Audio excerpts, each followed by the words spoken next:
কাবুলিওয়ালা রবীন্দ্রনাথ ঠাকুর। আমার 5 বছর বয়সে ছোট মেয়ে মিনি এক দণ্ড কথা না কহিয়া থাকিতে পারে না। পৃথিবীতে জন্মগ্রহণ করিয়া ভাষা শিক্ষা করিতে সে কেবল 1 বৎসরকাল ব্যয় করিয়াছিল। তাহার পর হইতে যতক্ষণ সে জাগিয়া থাকে এক মুহূর্ত মৌনভাবে নষ্ট করে না। তাহার মা অনেক সময় ধমক দিয়া তাহার মুখ বন্ধ করিয়া দেয়, কিন্তু আমি তাহা পারি না। মিনি চুপ করিয়া থাকিলে এমনই অস্বাভাবিক দেখিতে হয় যে সে আমার বেশিক্ষণ সহ্য হয় না। এই জন্য আমার সঙ্গে তাহার কথোপকথনটা কিছু উৎসাহী সহিত চলে। সকালবেলায় আমার নোভেলের সপ্তদশ পরিচ্ছেদে হাত দিয়াছি, এমনই সময় মিনি আসিয়াই আরম্ভ করিয়া দিল। বাবা, রামদয়াল দারোয়ান কাককে কৌয়া বলেছিল। সে কিচ্ছু জানে না না। আমি পৃথিবীতে ভাষার বিভিন্নতা সম্বন্ধে তাহাকে জ্ঞানদান করিতে প্রবৃত্ত হইবার পূর্বেই সে দ্বিতীয় প্রসঙ্গে উপনীত হইল। দেখো বাবা, ভোলা বলছিল আকাশে হাতি সুর দিয়ে জল ফেলে, তাই বৃষ্টি হয়।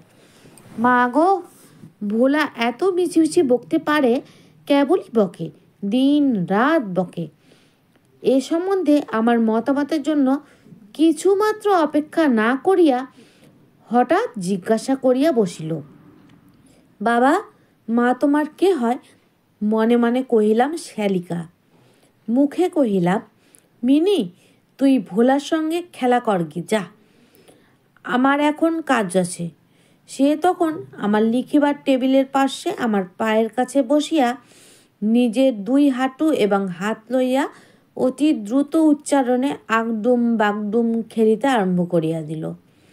আমার সপ্তদশ পরিচ্ছেদে প্রতাপ সিংহ তখন কাঞ্চনমালাকে লইয়া অন্ধকার রাত্রে কারাগারে উচ্চ বাতায়ন হইতে নিম্নবর্তী নদীর জলে ঝাঁপ দিয়া পড়িতেছেন। আমার ঘর পথের ধারে।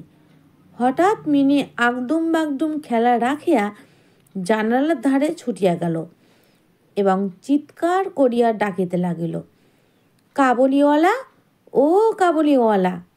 ময়লা ঢিলা কাপড় পরা, পাগড়ি মাথায়, ঝুলি ঘাড়ে, হাতে গোটা 2-4 আঙুরের বাক্স এক লম্বা কাবুলিওয়ালাকে মৃদুমন্দ গমনে পথ দিয়া যাইতেছিল।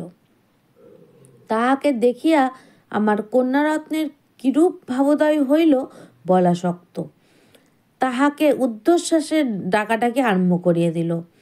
আমি ভাবিলাম এখনই ঝুলি ঘাড়ে একটা আপদ আসিয়া উপস্থিত হইবে, আমার সপ্তদশ পরিচ্ছেদ আর শেষ হইবে না। কিন্তু মিনি চিৎকারে যেমনি কাবুলিওয়ালাকে হাসিয়া মুখ ফিরাইল এবং আমাদের বাড়ির দিকে আসিতে লাগিল, অমনি সে ঊর্ধ্বশ্বাসে অন্তঃপুরে দৌড় দিল। তাহার আর চিহ্ন দেখিতে পাওয়া গেল না। তাহার মনের মধ্যে একটা অন্ধ বিশ্বাসের মতো ছিল যে ওই ঝুলিটার ভিতরে সন্ধান করিলে তাহার মতো 2-4টি জীবিত মানব সন্তান পাওয়া যাইতে পারে। এদিকে কাবুলিওয়ালা আসিয়া সহাস্যে আমাকে সেলাম করিয়া দাঁড়াইল। আমি ভাবিলাম, যদিচ প্রতাপ সিংহ এবং কাঞ্চনমালার অবস্থা অত্যন্ত সংকটাপন্ন, তথাপি লোকটাকে ঘরে ডাকিয়া আনিয়া তাহার কাছ হইতে কিছু না কেনাটা ভালো হয় না। কিছু কেনা গেল। তাহার পর 5টা কথা আসিয়া পড়িল।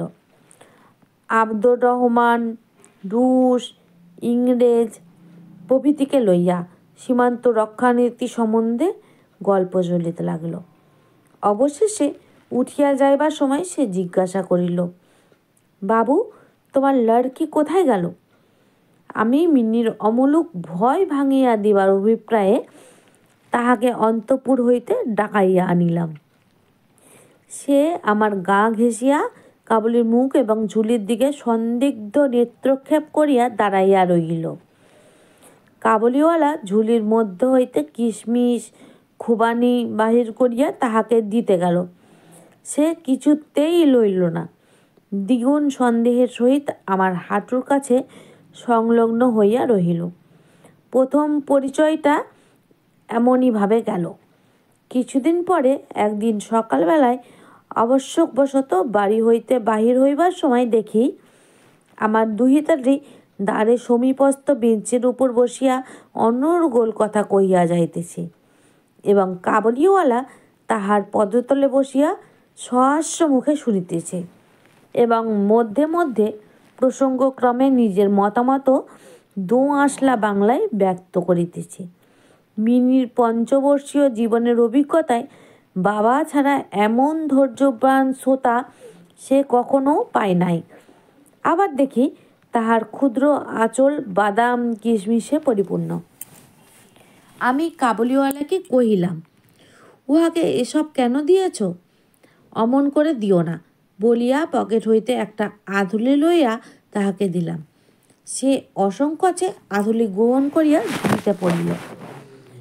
বাড়িতে ফিরিয়া আসিয়া দেখি সে আধুলিটা লইয়া 16 আনা গোলযোগ বাঁধিয়া গেছে। মিনির মা একটা শ্বেত চকচকে গোলাকার পদার্থ লইয়া ভৎসনার স্বরে মিনিকে জিজ্ঞাসা করিতেছেন, তুই এ আধুলি কোথায় পেলি? মিনি বলিতেছে, কাবুলিওয়ালা দিয়েছে। তাহার মা বলিতেছেন, কাবুলিওয়ালার কাছ হইতে আধুলি তুই কেন নিতে গেলি?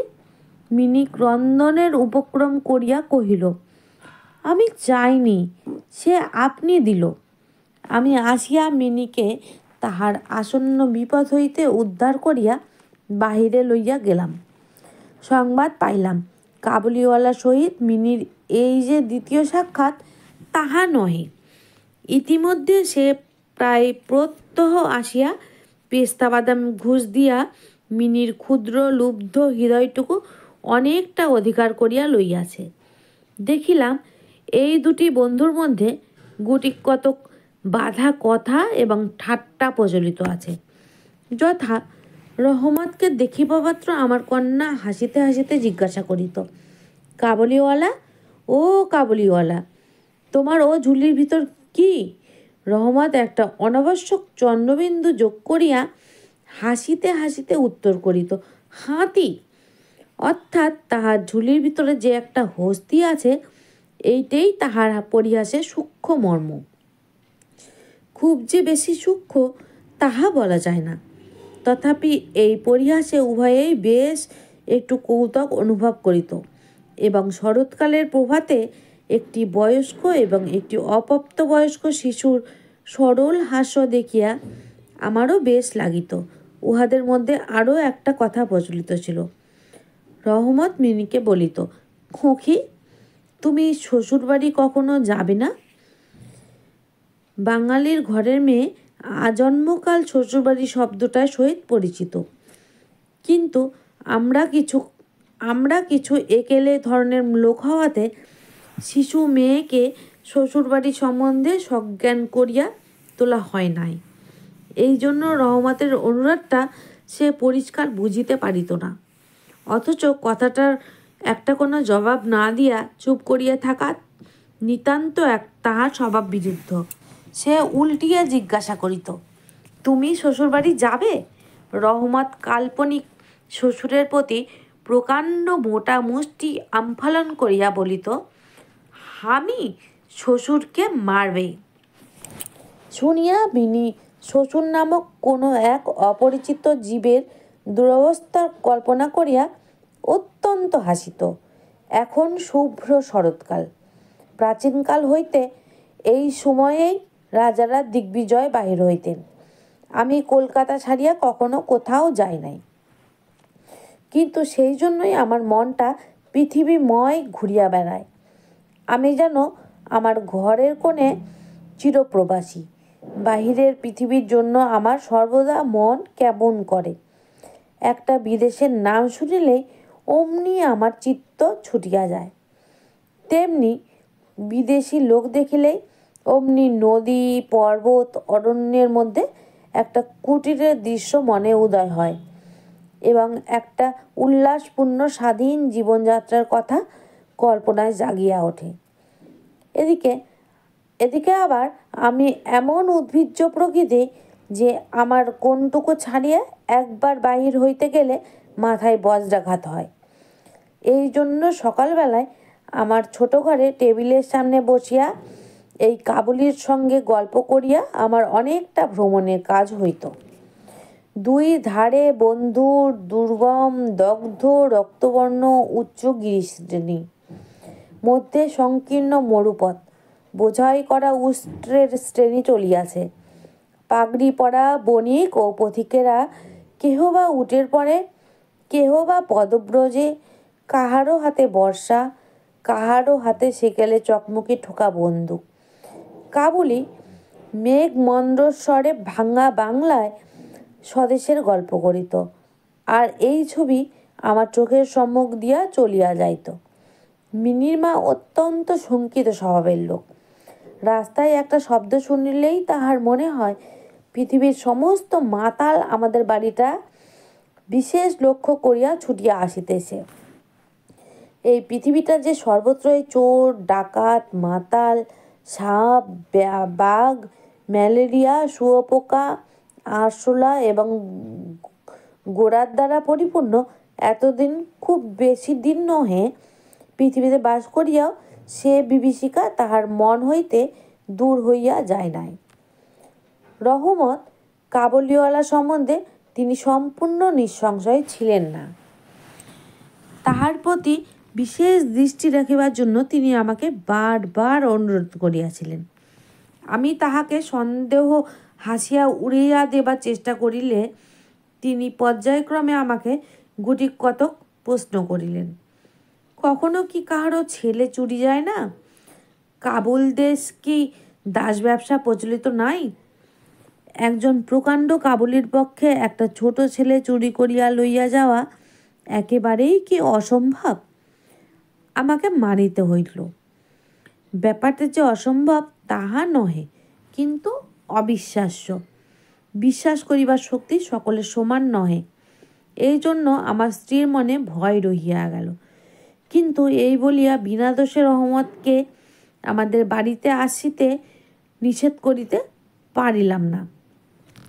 প্রতি বৎসর মাঘ মাসের মাঝামাঝি রহমত দেশে চলিয়া যায়।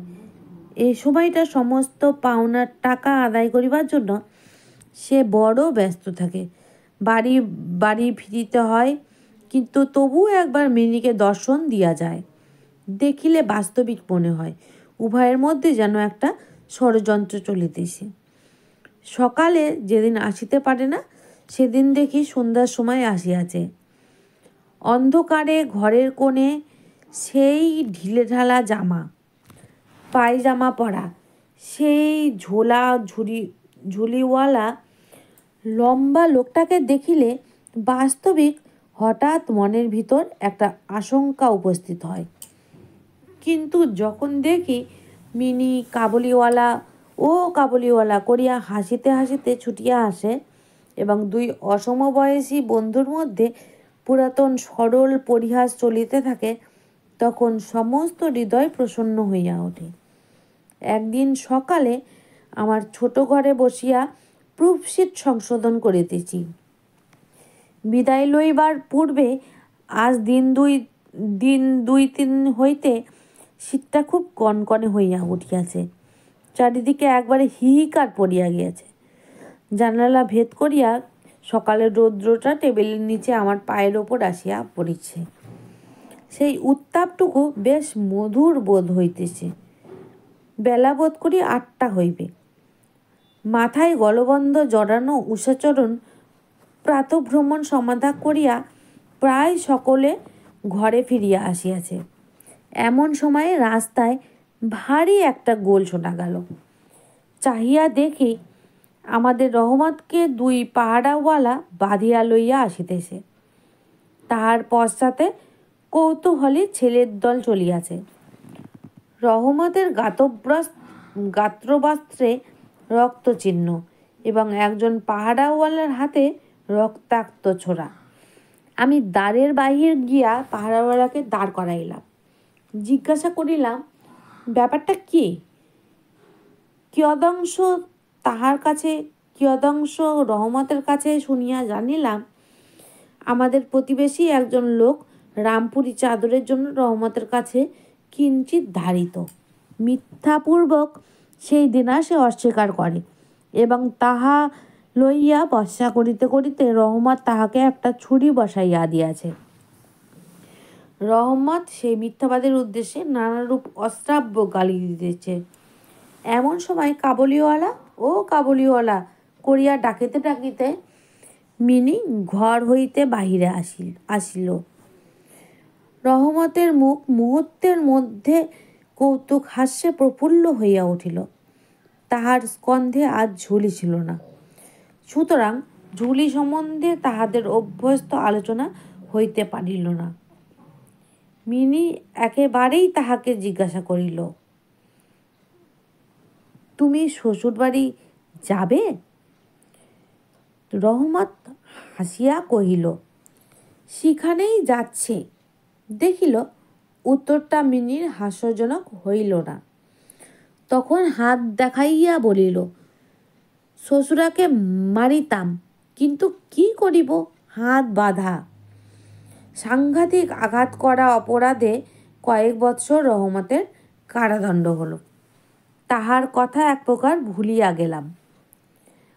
আমরা যখন ঘরে বসিয়া চির অভ্যাস মতো নিত্য কাজের মধ্যে দিনের পর দিন কাটাইতাম, তখন একজন স্বাধীন পর্বতচারী পুরুষ কারা প্রাচীরের মধ্যে যে কেমন করিয়া বর্ষযাপন করিতেছে তাহা আমাদের মনেও উদয় হইত না। আর চঞ্চল হৃদয়া মিনির আচরণ যে অত্যন্ত লজ্জাজনক তাহা তাহার বাপকেও স্বীকার করিতে হয়। সে স্বচ্ছন্দে তাহার পুরাতন বন্ধুকে বিস্তৃত হইয়া প্রথমে নবী সহিষ্যের সহিত সখ্য স্থাপন করিল। পরে ক্রমে যত তাহার বয়স বাড়িয়া উঠিতে লাগিল, ততই সখার পরিবর্তে একটি একটি করিয়া সখী জুটিতে লাগিল। এমনকি এখন তাহার বাবার লিখিবার ঘরেও তাহাকে আর দেখিতে পাওয়া যায় না। আমি তো তাহার সহিত এক প্রকার আড়ি করিয়াছি। কত বৎসর কাটিয়া গেল, আর একটি শরৎকাল আসিয়াছে। আমার মিনির বিবাহের সম্বন্ধ স্থির হইয়াছে। পূজার ছুটির মধ্যেই তাহার বিবাহ হইবে। কৈলাসবাসিনীর সঙ্গে সঙ্গে আমার ঘরের আনন্দময়ী পিতৃভবন অন্ধকার করিয়া পতিগৃহে যাত্রা করিবে। প্রভাতটি অতি সুন্দর হইয়া উদয় হইয়াছে। বর্ষার পরে এই শরতের নতুন ধৌত রৌদ্র যেন সোহাগায় গলানো নির্মল সোনার মতো রং ধরিয়াছে। কলিকাতার গলির ভিতরকার ইষ্টকার্য জর্জর অপরিচ্ছন্ন ঘেঁষাঘেঁষে বাড়িগুলোর উপরেও এই রৌদ্রের আভা একটা অপরূপ লাবণ্য বিস্তার করিয়াছে। আমার ঘরে আজ রাত্রি শেষ হইতে না হইতে সানাই বাজিতেছে। সে বাঁশি যেন আমার বুকের পঞ্জরের হাড়ের মধ্যে হইতে কাঁদিয়া কাঁদিয়া বাজিয়া উঠিতেছে।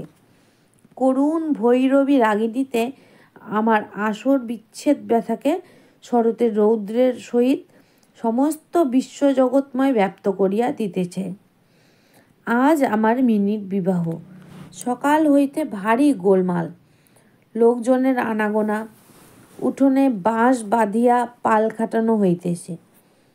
বাহির ঘরে ঘরে এবং বারান্দায় ঝাড় টাঙাইবার ঠুং ঠাং শব্দ উঠিতেছে। হাঁক ডাকের সীমা নাই। আমি আমার লিখিবার ঘরে বসিয়া হিসাব দেখিতেছি। এমন সময় রহমত আসিয়া সেলাম করিয়া দাঁড়াইল। আমি প্রথমে তাহাকে চিনিতে পারিলাম না। তাহার সে ঝুলি নাই, তাহার সে লম্বা চুল নাই, তাহার শরীরে পূর্বের মতো সে তেজ নাই। অবশেষে তাহার হাসি দেখিয়া তাহাকে চিনিলাম। কহিলাম, কি রে রহমত, কবে আসিলি? সে কহিল, কাল সন্ধ্যাবেলা জেল হইতে খালাস পাইয়াছি। কথাটা শুনিয়া কেমন কানে খট করিয়া উঠিল। কোনো খুনিকে কখনো প্রত্যক্ষ দেখি নাই। ইহাকে দেখিয়া সমস্ত অন্তঃকরণ যেন সংকুচিত হইয়া গেল। আমার ইচ্ছে করিতে লাগিল আজিকার এই শুভ দিনে এ লোকটা এখান হইতে গেলেই ভালো হয়। আমি তাহাকে কহিলাম, আজ আমাদের বাড়িতে একটা কাজ আছে, আমি কিছু ব্যস্ত আছি, তুমি আজ যাও। কথাটা শুনিয়াই সে তৎক্ষণাৎ চলিয়া যাইতে উদ্যত হইল। অবশেষে দরজার কাছে গিয়া একটু ইতস্তত করিয়া কহিল, খুঁকিকে একবার দেখিতে পাইব না? তাহার মনে বুঝি বিশ্বাস ছিল মিনি সেইভাবেই আছে। সে যেন মনে করিয়াছিল মিনি আবার সেই পূর্বের মতো কাবুলিওয়ালা ও কাবুলিওয়ালা করে ছুটিয়া আসিবে। তাহাদের সেই অত্যন্ত কৌতুকাবহ পুরাতন হাস্যালাপের কোনরূপ ব্যত্যয় হইবে না। এমনকি পূর্ব বন্ধুত্ব স্মরণ করিয়া সে এক বাক্স আঙুর এবং কাগজের মনোকে কিঞ্চিত কিশমিশ বাদাম বোধ করি কোনো স্বদেশীয় বন্ধুর নিকট হইতে চাহিয়া চিন্তিয়া সংগ্রহ করিয়া আনিয়াছিল। তাহার সে ঝুলিটা আর ছিল না। আমি কহিলাম, আজ বাড়িতে কাজ আছে, আজ আর কাহারও সহিত দেখা হইতে পারিবে না। সে যেন কিছু ক্ষুণ্ণ হইল, স্তব্ধভাবে দাঁড়াইয়া একবার স্থির দৃষ্টিতে আমার মুখের দিকে চাহিল। তারপরে বাবু সেলাম বলিয়া দ্বারের বাহির হইয়া গেল। আমার মনে কেমন একটু ব্যথা বোধ হইল। মনে করিতেছি তাহাকে ফিরিয়া ডাকিব, এমন সময় দেখি সে আপনি ফিরিয়া আসিতেছে। কাছে আসিয়া কহিল, এই আঙুর এবং কিঞ্চিত কিশমিশ বাদাম খোকের জন্য আনিয়াছিলাম, তাহাকে দিবেন। আমি সেগুলো লইয়া দাম দিতে উদ্যত হইলে সে হঠাৎ আমার হাত চাপিয়া ধরিল, কহিল, আপনার বহুত দয়া, আমার চিরকাল স্মরণ থাকিবে, আমাকে পয়সা দিবেন না। বাবু, তোমার যেমন একটি লড়কি আছে, তেমনি দেশে আমারও একটি লড়কি আছে। আমি তাহারই মুখখানি স্মরণ করিয়া তোমার খোকের জন্য কিছু কিছু মেওয়া হাতে লইয়া আসি। আমি তো সওদা করতে আসি না। এই বলিয়া সে আপনার মস্ত ঢিলা জামাটার ভিতর হাত চালাইয়া দিয়া বুকের কাছে কোথা হইতে এক টুকরো ময়লা কাগজ বাহির করিল। বহু সযত্নে ভাঁজ খুলিয়া দুই হস্তে আমার টেবিলের উপর মেলিয়া ধরিল। দেখিলাম কাগজের ওপর একটা ছোট্ট হাতের ছাপ, ফটোগ্রাফ নহে, তেলের ছবি নহে। হাতে খানিকটা ভূষা মাখাইয়া কাগজের ওপর তাহার চিহ্ন ধরিয়া লইয়াছে। কন্যার এই স্মরণ চিহ্নটুকু বুকের কাছে লইয়া রহমত প্রতি বৎসর কলকাতার রাস্তায় মেউয়া বেচিতে আসে। যেন সেই সুকোমল ক্ষুদ্র শিশু হস্তটুকুর স্পর্শখানি তাহার বিরাট বিরহী বক্ষের মধ্যে সুধা সঞ্চয় করিয়া রাখে। দেখিয়া আমার চোখ ছলছল করিয়া আসিল। তখন সে যে একজন কাবুলি মেওয়াওয়ালা আর আমি যে একজন বাঙালি সম্ভ্রান্ত বংশীয় তাহা ভুলিয়া গেলাম। তখন বুঝিতে পারিলাম সেও যে আমিও সেও পিতা, আমিও পিতা। তাহার পর্বতগৃহবাসিনী ক্ষুদ্র পার্বতীর সেই হস্তচিহ্ন আমারই মিনিকে স্মরণ করাইয়া দিল। আমি তৎক্ষণাৎ তাহাকে অন্তঃপুর হইতে ডাকাইয়া পাঠাইলাম। অন্তঃপুর হইতে অনেক আপত্তি উঠিয়াছিল, কিন্তু আমি কিছুতে কর্ণপাত করিলাম না। রাঙা চেলি পড়া, কপালে চন্দন আঁকা বধূবেশিনী মিনি সলজ্জভাবে আমার কাছে আসিয়া দাঁড়াইল। তাহাকে দেখিয়া কাবুলিওয়ালা প্রথমটা থতমত খাইয়া গেল। তাহার পুরাতন আলাপ জমাইতে পারিল না। অবশেষে হাসিয়া কহিল, খোকি, তুমি শ্বশুরবাড়ি যাবিস? মিনি এখন শ্বশুরবাড়ির অর্থ বোঝে। এখন আর সে পূর্বের মতো উত্তর দিতে পারিল না। রহমতের প্রশ্ন শুনিয়া লজ্জায় আরক্ত হইয়া মুখ ফিরাইয়া দাঁড়াইল। কাবুলিওয়ালার সহিত মিনির যেদিন প্রথম সাক্ষাৎ হইয়াছিল আমার সেই দিনের কথা মনে পড়িল। মনটা কেমন ব্যথিত হইয়া উঠিল। মিনি চলিয়া গেলে একটা গভীর দীর্ঘ নিঃশ্বাস ফেলিয়া রহমত মাটিতে বসিয়া পড়িল। সে হঠাৎ স্পষ্ট বুঝিতে পারিল তাহার মেয়েটিও ইতিমধ্যে এইরূপ বড় হইয়াছে। তাহার সঙ্গেও আবার নতুন আলাপ করিতে হইবে। তাহাকে ঠিক পূর্বের মতো তেমনটি আর পাইবে না। এই 8 বৎসরে তাহার কি হইয়াছে তাই বা কে জানে। সকালবেলায় শরতের স্নিগ্ধ রৌদ্র কিরণের মধ্যে সানাই বাজিতে লাগিল। রহমত কলিকাতার এক গলির ভিতর বসিয়া আফগানিস্তানের এক মরু পর্বতের দৃশ্য দেখিতে লাগিল।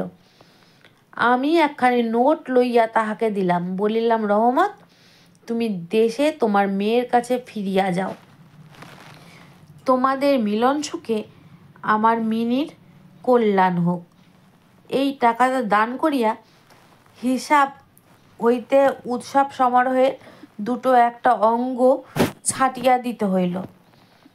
যেমন মনে করিয়াছিলাম তেমন করিয়া ইলেকট্রিক আলো জ্বালাইতে পারিলাম না। গড়ের বাদ্যও আসিল না। অন্তঃপুরে মেয়েরা অত্যন্ত অসন্তোষ প্রকাশ করিতে লাগিলেন। কিন্তু মঙ্গল আলোকে আমার শুভ উৎসব উজ্জ্বল হইয়া উঠিল।